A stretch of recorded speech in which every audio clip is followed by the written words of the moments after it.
Welcome. You're listening to Latin Waves with your hosts, Sylvia and Stuart Richardson. Latin Waves is more than just hot rhythms. This is a show about community, about creating a culture that is inclusive and based on fairness. Because everyone deserves dignity, respect, and has something to contribute. A new world is possible, and it all starts with us. I am very privileged to have Tim Black on the phone. Tim Black is America's most watched Black independent media in America on the left. He's a host and founder of Coffee with Tim Black and the nightly Tim Black Show. His political show covers current events, elections, social issues since 2013, and today we're going to talk a little bit about the primaries. Hey, Tim, thanks for doing this. Hey, Stuart, man, thank you for having me back and sharing me with your audience, man. I appreciate it. Yeah, I'm really interested in this primary election cycle because we've got some really interesting independent third-party candidates, and we'll talk about Cornel West today.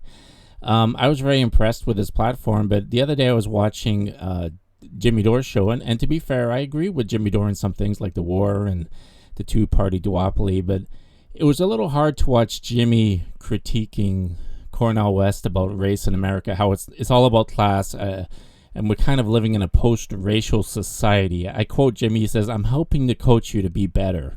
So what is your response to that issue that we're in a kind of a post-racial America? Yeah, it's easier for people to say that when they aren't the ones who are receiving the brunt of the incoming from the current system. Like, it's easier for a white guy to say that when he's not a black guy. He's also not a part of the LGBTQ community, right? So he's not dealing with these types of levels of discrimination. It would be like me saying, "Hey, man, I don't know what these women are talking about. Why are they so upset?" Knowing that one of the chief threats to women's safety are men, right? But since I'm not a woman, I never deal with that. And walking to my car at 3 o'clock in the morning or getting off a night shift for a nurse by herself is a very scary thing for women. So, not putting yourself in the shoes of others, that seems to be like a thing that Jimmy's for, and his audience kind of caves to that. And anything that mentions black situations, black issues, discrimination, whatever we go through, it's called identity politics to them. So that's a problem. Class and race, don't get me wrong. I understand class is, something that we all share, but just because you don't deal with a race issue doesn't mean that's not a very real thing. It is. They're connected, right? There's a reason why the average black family is worth 10 cents or has 10 cents for every dollar of a white family in the United States. Like, we got gross wealth inequality in America because of the legacy of not just slavery, man, but also Jim Crow 100 years after that, and the government having policies in place intentionally to stop black people, make black people be second-class citizens. We're only 60 years removed from black people getting lynched trying to vote, right? Getting beat up trying to vote. Poll taxes, making you spell something or multiply something in order to be able to cast your vote. I mean, these things actually happen, right?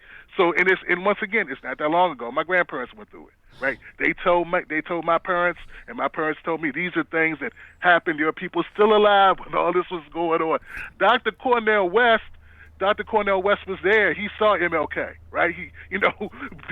This is real, and they talk as if we're so removed from it. So, yeah, Jimmy Dore, you're right. I agree with the war thing, and I agree with the duopoly. Breaking up the duopoly, we need more than one party that's splintered into two.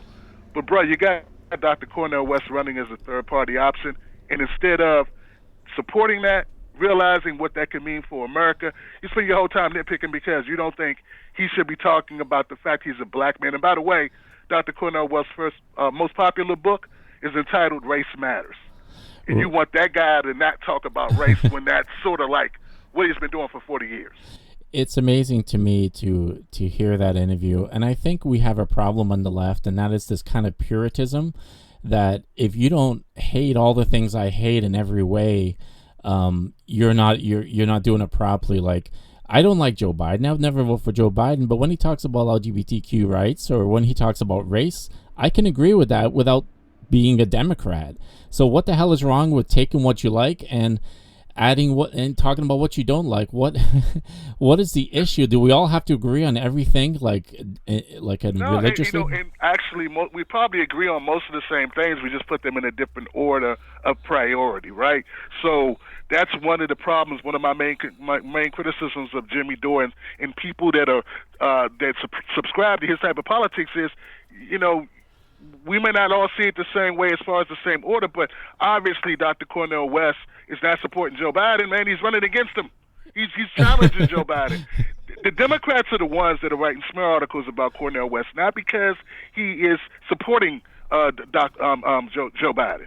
And that was the thing. Like Jimmy and those people, they were so critical of Cornel West to the point where Jimmy's like, "Hey, you sound like Joe Biden. You're running a commercial for Joe Biden." It's like, what? This is the guy that Democrats are calling an existential threat to Joe Biden's presidency. They're saying he's an existential threat to democracy. They're saying that Cornel West is what's gonna bring us Trump. And you're saying no. In actuality, your conspiracy theory is that Dr. Cornel West is somehow helping Joe Biden. And this is just preposterous, man. Cornel West went after Obama when Obama was Obama, right? You understand what I'm saying? Mm-hmm. He was going after Obama when Obama was in power. He didn't wait till Obama got out of office and it was safe to talk about the first black president. He was doing that right here in his face when he was president.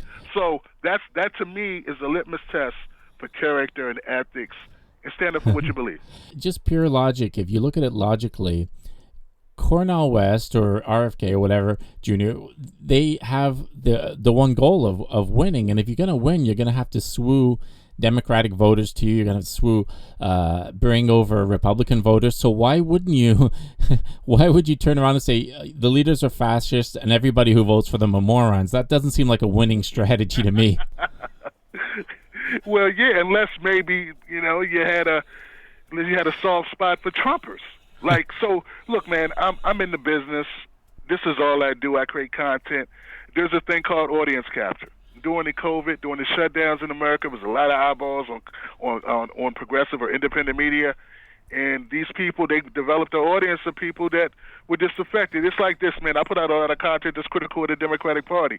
From that content comes Republicans and Trump supporters. Because guess what? They're also very critical of the Democratic Party. What can happen is, once you then criticize the Republicans or Trump, they leave. So what we learn, if we're trying to watch our pocketbooks and only focus on our money, we learn not to criticize Republicans if we want to maintain that audience. And that's what I fear. What I fear has happened with Dore and so many others. So look, it's not that they're bad people. They're operating within the corporate system, and they're trying to stay viable and be profitable. And I get all that, but hey, don't bring it here to this campaign. We're trying to do something that's monumentally important in this country, which is break the stranglehold. I want my kids to have more than one party to vote for, frankly. I want them to have options. For sure. And that's more important than I can make more money and I can have a bigger audience of Trump supporters, and I won't say anything negative about Trump ever in order to keep them. Because the moment you criticize Trump, they are gone. Believe that. And it goes both ways, too. Like, I was watching a video today with the anti-war movement when Bush was in power. It was massive. And I'm looking around today, and it's kind of quiet. And I'm like, what's happening? Oh, all these progressive commentators don't want to dare speak about against the war because, of course, Trump was against the war. So we can't. We have to be all on the same page. And it's just disheartening to watch the kind of money before principles, party before principles people. Great point. You're right. They're so afraid to agree with Trump on anything. You're right.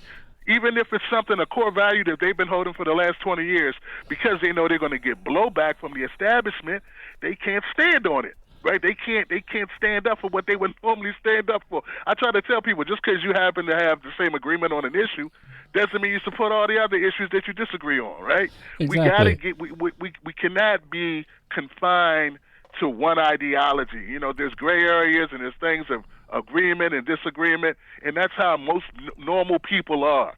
Normal people feel conservative about some things and liberal about other things and maybe progressive about other things. I say be open, be real, and be a person that's sincere, and people will see that in you. Yeah, be authentic to your values. Don't just flip them. I guarantee if we had a Trump in power right now, there'd be giant anti-war protests, and people know it. And commentators know it. So don't talk to me about climate change. Don't talk to me about change if you're like pro-war or you're just turning the other cheek, Excellent, like I said, excellent points, man. And you're right, they would be, but right now it's not sanctioned. And why are these people quiet? They're quiet because they don't want to mess up their opportunities. They don't want to mess up their careers, and and there is a price to pay. But hey, then you're in the wrong business. And at least be quiet when other people are standing up. Like, I understand the financial stuff, I get it. There's going to be blowback. You're going to get blacklisted. No one's going to hire you. You won't be on MSNBC or CNN anymore. You won't be featured by independent media that can help you make money on the independent side. But hey, bruh, at least you can do is be quiet. You don't have to toe the line and lie to the people in order to maintain your position. I was looking online today, and of course, Jimmy Dore has labeled his interview, Cornel West interview was like an ad for Joe Biden. And today has a conspiracy that because he's hired Peter Dow, that Peter Dow is kind of deliberately destroying Cornel West, and Cornel West isn't smart enough to catch on to that. So your thoughts? Wow, that's amazing. That's amazing. I'm in the process of arranging an interview with Peter Dow right now. So that's so we're going to definitely address these issues, but I'm going to tell you, and your audience will be the first to hear this, guys. It is very disconcerting. It is actually insulting, right, that these people are floating this idea that Cornel West, Dr. West, is somehow unable to see through nonsense. They talk as if he's incapacitated. No, Dr. West is not Joe Biden. Dr. West is aware of his faculties. Peter Dow didn't pull a fast one over on Cornel West, right? So, no, Cornel West has looked at, he made a decision, and actually Jill Stein was hitting up Dr. West's campaign, and she's the one who recommended Peter Dow. So they think that they threw out Jill Stein to get Peter when it's actually her who stepped aside. She said this publicly, by the way. Check Twitter. It's a recent post. Just because she wanted to calm some people down. Like, no, I'm the one that brought Peter to Dr. West. I wasn't thrown out. They didn't throw me. They didn't stab me in the back and implant Peter Dow. They didn't give Dr. West a roofie or a pill and make him lose consciousness and then stick him with Peter. No, that's not what happened. There's no conspiracy. It's just Peter Dow has a lot of experience working campaigns, and it's very important that he have a campaign manager with a lot of experience. Yeah, to say that he's somehow working for the Democrats and he's duped Cornel West is really ridiculous. And here's my rub. Cornel West has been doing this for 30 years, and these Johnny-come-latelys, armchair quarterbacking, giving him advice on what he needs to do to win, reminds me of one of those overweight fans in the football stands telling those guys on the field what they need to do. Yeah, a loud critic from the bleachers. Man, look, when Jimmy Dore was telling jokes and no one knew who he was was just a comedian who was failing. Like I'm just gonna let's just be really honest here. How many people knew about Jimmy Dore before he was on TYT? I didn't, and he was a comedian for 20 years before that. Okay? He works on TYT for 10 years, and he has nothing negative to say about TYT. And as soon as he leaves, all of a sudden the Young Turks is a horrible organization that's milquetoast and neoliberal. But it wasn't when he was checking checks and when he was getting in his bills paid. I don't listen much to his critiques because they don't hold muster, right? And if you're going to come for Dr. West, you got to realize what you're doing. He could have addressed Dr. West with these same questions, but from a tone of someone who respects Dr. West's acumen and what he's been doing for the last 30 years. So when I listened to the interview, Tim, it seemed to me if I really had, like, let's say, for example, I've known you for a long time, I have a lot of respect for the work you do, so I invite you on in good faith, and you come on in good faith, and then I act like I'm doing a good thing by berating you on air and embarrassing you. So what are your thoughts on, like, the way it went down? I think the way it went down was totally disrespectful, and it was tone deafness. Like, it shows a lack of EQ. You know, there's IQ and there's EQ, and I think his EQ is not tuned in where he can like sense and read the room of how he should have articulated that conversation. Look, man, you can ask tough questions. That's fine. But it's the tone and the manner in which you ask them. Intend to berate a professor and say, I'm here to coach you up because I know so much more than you. Hey, look, guys, if you There's some coaches out here. If you coach a football team or football team, and you've had experience doing that for 20 years, yeah, I can kind of listen to you tell me, hey, as a coach who's done this for 20 years or 30 years or whatever, here goes some suggestions. I don't know if I would have done that live on the air, but hey, okay. But see, Jimmy Dore doesn't have a background in directing politicians or campaigns or running for office. He's just a guy who makes content for a bunch of Trump supporters in his bedroom or his garage. That's what he's been doing. And going on tours and being a provocateur and a contrarian. That's it. Yeah. So that, to me, was like watching that interview was very difficult to get through. I felt that I know that Dr. West had seen Jimmy as a friend, and he came on his show in good faith, as you stated. To betray him in that way and to just use it to bait your audience is totally it's a horrible move. Yeah, I seen the disappointment on Cornel West. He was nothing but respectful, and then Jimmy's like, you're getting duped, and he's like, hey, I make all my own decisions. What the hell are you talking about? So it was really uncomfortable to watch. I just want to quickly touch on RFK Jr. I kind of have a soft spot for him too. Is he just incredibly naive that the Democratic Party will give him a fair shake, or is he planning to jump to something else? What are your thoughts on RFK Jr.? Yeah, RFK has some good ideas, and he's speaking. There's some war stuff, related stuff that that I don't agree with him on, as far as like Israel and stuff, and some other issues. Because I'm a person, who strongly lean toward peace, regardless to where it is, and that's what I look for. But yeah, he's running within the Democratic Party, and look, frankly, I've been too far gone covering these Democratic races to know what they do when it comes election time. I mean, I supported Bernie twice. I ended up voting Green both times because this is what they're going to do. They're going to destroy RFK. They won't even let him get onto mainstream media. No. Like, this is what they've done to him. He's reduced to just going on Fox and independent media only, and that's a direct result of what the DNC is trying to do to the guy. So is he naive? I think he knew this. He knew this was going to happen. Marianne Williamson had to know as well, and I've interviewed Marianne Williamson. I haven't had a chance to interview RFK, but they know what they're dealing with. It's unfortunate. I think both of them should be given an opportunity to speak in front of the people. The people 73% of Americans don't want Joe Biden to run again. That's just it. And so when you got a party that doesn't need to listen to the actual citizens, then we have a problem. We have more than just a problem. That to me is neo-fascism. For sure. And you know what we're going to hear very soon? We're going to hear that if you vote for a third party like Cornel West, you are going to elect a Trump or DeSantis, and you better be afraid. So we're going to lean on you and we're going to shame you. I'm starting to hear this from a lot of leftist commentators too. I think Trump broke everybody's brain, So what are your thoughts on that argument? Give me your argument for third party. Man, look, we need a third party because we need to shake the Democratic Party up. I only have one purpose doing politics, because there are a lot of things you can make content on. I cover politics because I want black people to get something from their vote from the Democrats. We can't keep voting for these guys 95. No one else votes 90 to 95% for a particular party. White folks vote Republicans 65-35 for Republicans and Democrats.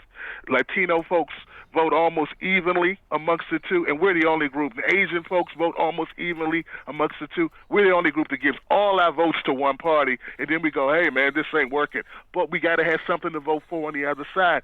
So I think the third party element will come in and it will give us that opportunity to have some competition. Hey, man, if you only got one store on the corner, they can charge whatever they want, and you got nowhere else to go, then you're captive to those people. So third party, they're going to be using the boogeyman like Trump. They're using Trump now, but if it wasn't Trump, they'd use DeSantis.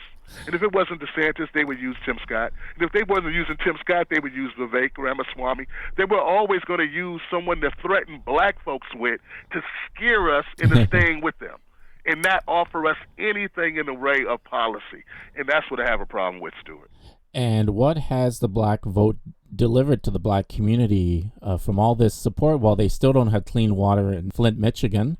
Detroit, they let Detroit go completely bankrupt, over $20 billion, while $130 billion to Ukraine. So what, in your eyes, has the black community received for all their loyalty?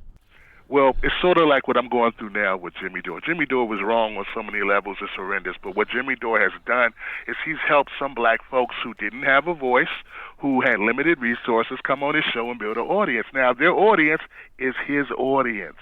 Those people, so there's only certain issues they can talk about, and they can never, ever disagree with him because he's the guy that gave them their food. He's the guy that feeds them. So that's the same thing that's happening with the Democratic Party. Black folks feel like this is the only place we can go, so we have to stay with them, and they're the only reason why we're at the dance. They're not getting anything other than what the Democrats want to give, and that's pretty much nothing but lip service. Juneteenth, which is a holiday that we already celebrated for the past 100 years on our own. We didn't need a federal holiday called Juneteenth. We don't need Harriet Tubman on the $50 bill. In fact, I think she would be insulted by that, because she was property, sold as property as a person here on Earth, and then in her memory, now we want to actually put her on money and sell her again. This is crazy, but this is what we're falling for, and the reason why is we got people in the Congressional Black Caucus who got good jobs working with the Democrats, and they're willing to throw black people under the bus to keep those good jobs. Absolutely, and you have been at the forefront of pointing out some of these hypocrisies. Even when, like I said, when Obama was in power, you're very critical. And Cornel West has been at the forefront of these challenges.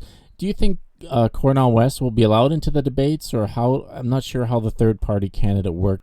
Well, it's going to be a struggle. Now, first of all, we got to get him on all the ballots, right? So as many ballots access as we can get, that'll help determine that. He's already I saw one poll that he was at 8%, believe it or not. So as far as him getting into the debates, that's a battle we got to fight, bro. Right. To be honest, Stuart, it's going to take the groundswell of interest from voters who are voicing their complaints, and even that might not be enough. But one thing's for certain, it will show up in the voters, because Dr. West has name recognition with a lot of voters. He's internationally known. That's the strength of Dr. West. People are going to say, where's the black guy? Where's Dr. West? Biden, Trump, where's Dr. West? Yeah. I mean, folks, he won't be the reason why Biden loses to Trump. Biden's already losing to Trump. I'm looking at polls from CNN that put Trump up by 1 point, and he's got 4 indictments. Biden can't win, and Kamala can't help. She's worse off than Biden in the polling. So, I know I'm kind of that's a little further than what you asked, but I just had to throw that in. It's going to take the people to make that happen. I really thank you for your time and your show. Tell people how they can access your content. Sure, go to watchtimblack.com, and that'll put you where my show is. Watchtimblack.com. That's it. I'm everywhere. I'm on all platforms.